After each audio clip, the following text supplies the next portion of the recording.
Alright my friends, so we are going to do a second attempt at making a bow drill.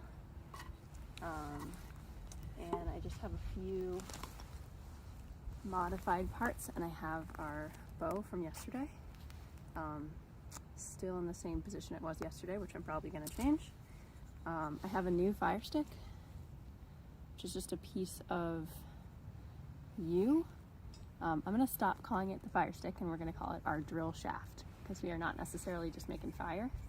And then I have another piece of green eastern white pine that I'm just going to use as my handle. That fits pretty well inside my hand. But you can really use any piece of scrap wood you've got for your handle. And I even brought out just a cloth, because I want to try using a cloth as the handle. So a couple things that I thought about. I realized that the shaft shouldn't be curved at all, so I chose a really straight stick for the shaft. It does have a couple knots, and then you don't have to do this, but I am going to carve down the shaft to points on either end, not just one end like I showed in my first attempt. So that just looks like, let's see if I can reposition the camera so you can see me carving. There we go. You really want to be comfortable when you're carving. You want to have to hold that up to the camera. So I'm just using a little chip carving knife that I had. This is really just whittling, so you could use any sharp knife if you are familiar with using knives, or if you have a parent who's familiar with using a knife. If not, you can lay down a piece of sandpaper, and then you can hold your piece at an angle. You can see the shadow of my tripod there. But so I'm just carving this down to a point, just like I would sharpen a pencil, getting ready for drawing. And I am obviously holding the knife pretty far away from my body, and then I'm always holding the blade away from me. I never want to pull back toward my body for this technique. And then one end is going to be really sharp, and one end is going to be not so sharp. Fire sticks don't, shafts don't have to have a super sharp point to make. If you're making a fire, they don't have to have a super sharp point. See how this is kind of rounded at the end? Okay, so I have a drill. I think it's a 5/32 inch drill bit, smaller size, and I just picked that size. Come on now. There we go. So I picked that size based on the size of my shaft, not fire stick. We're gonna call it the shaft because this is gonna be a drill. So I know that this will fit pretty well into the end of my shaft. So I am just going to turn you over here. I'm just gonna drill into the end of this here.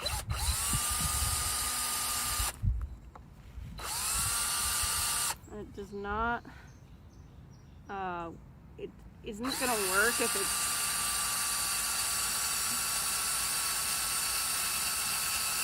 there we go. So it's not gonna work if it is angled, if it's like this. So you really want to try to make sure to hold the drill straight.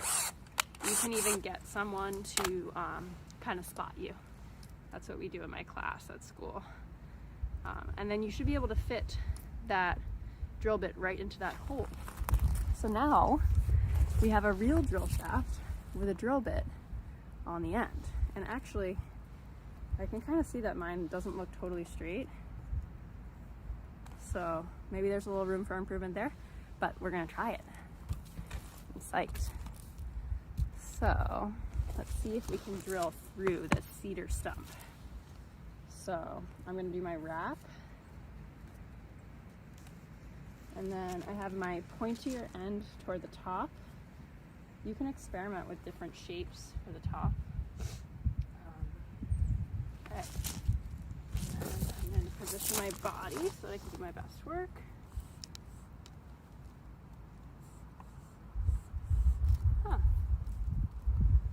Maybe that has to do with the amount of slack. So remember how I was saying how just the right amount of slack is really important? So I think that because there's nothing holding my rope from sliding down, right? Like I was saying, if you have another little branch, a crotch on your stick, that would be awesome, because then you can use that to hold your rope or your cord or your string or whatever you have from sliding down. But I'm just going to tighten this knot, and then we shall try again. Let's do it like this. So that no, that feels too tight. Shouldn't be a struggle to get. There we go. So, there we go. I just want it to be a little more. So the first wrap like that, there's really only one wrap, but this first turn shouldn't be that hard. And then the last turn over should feel a little harder. That should be nice and tight. So I'm just gonna kind of work it down. Okay, I bet this is gonna work better. The tricky part is holding it so you can get your handle. All right, let's try it somewhere in the middle of the stump. So, it's not really straight enough. Oh, no, it's working. Ah! Yeah, but it did work a little bit, but I want my drill bit to be straighter so that it can do its best work. So what I'm gonna do is, you could either just find another stick and drill another hole, or if you have a saw, you can just saw off the end and re-drill a hole. So I'm just gonna show you me sawing off that other end here. Oh, my camera fell a little bit. Using my sawhorse, my shaving horse rather. Figuring out how to use my new tripod, but I'm using my shaving horse as kind of a workbench recently.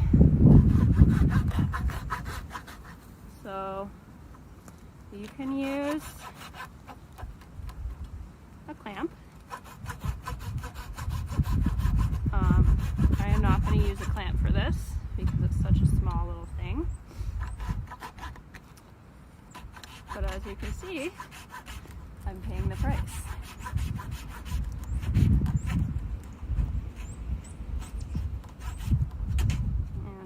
Okay, so I have a drill. I think it's a 5/32 inch drill bit, smaller size, and I just picked that size. Come on now. So I picked that size based on the size of my shaft, not fire stick. We're gonna call it the shaft because this is gonna be a drill. So I know that this will fit pretty well into the end of my shaft. So I am just going to turn you over here. I'm just gonna drill into the end of this here.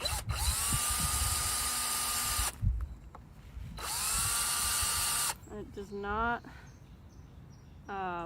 it isn't gonna work if it's,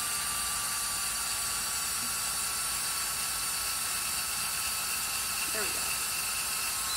So it's not gonna work if it is angled, if it's like this. So you really wanna try to make sure to hold the drill straight.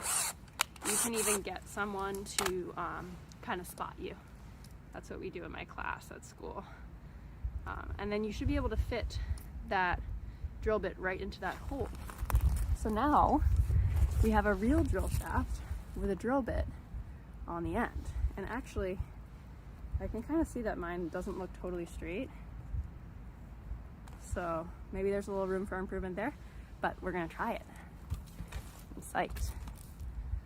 So let's see if we can drill through this cedar stump. So I'm gonna do my wrap. And then I have my pointier end toward the top. You can experiment with different shapes for the top. Okay. And I'm going to position my body so that I can do my best work.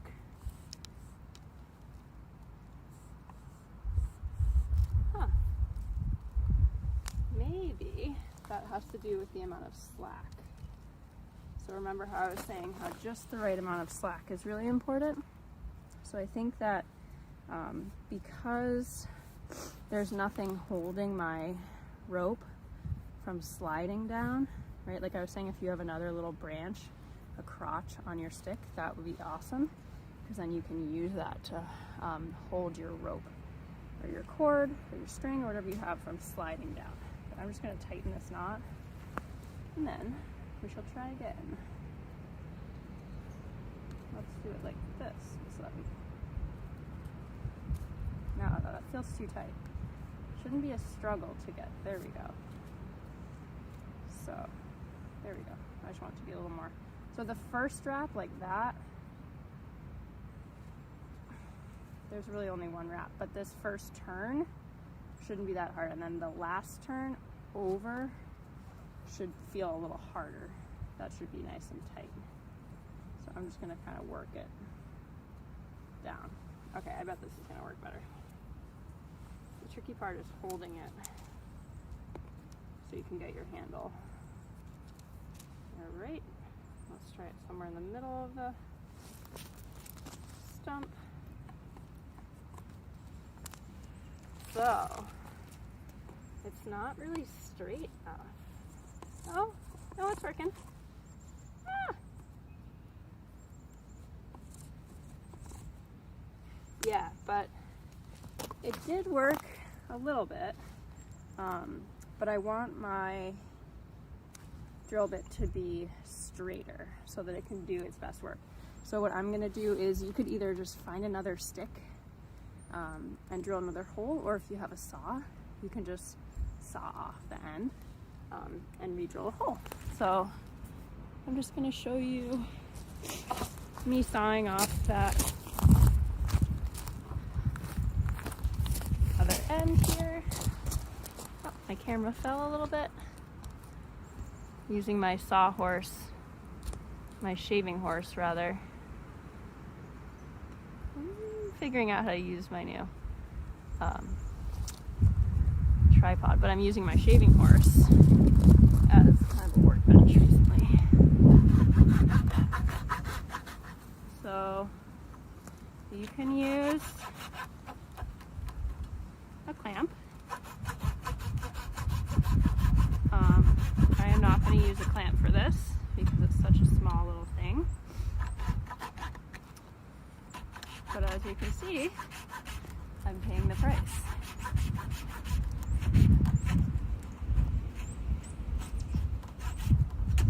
And the coping saw might not be the best tool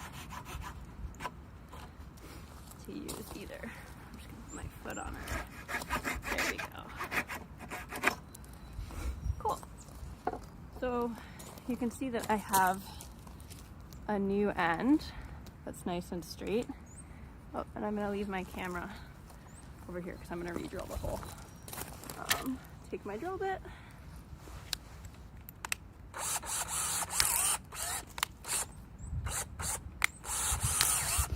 Lock it in there. And then I'm not going very deep at all.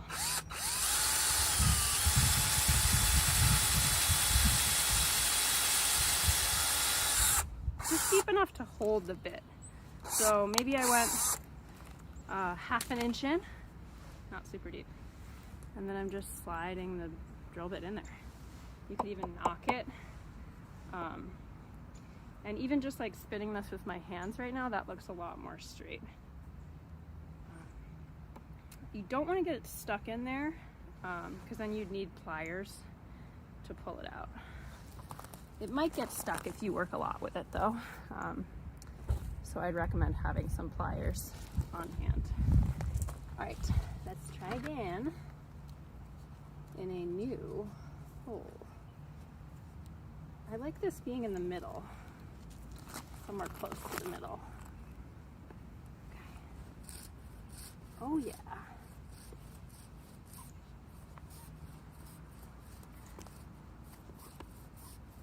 So awesome. And I can kind of work, the string up and down as I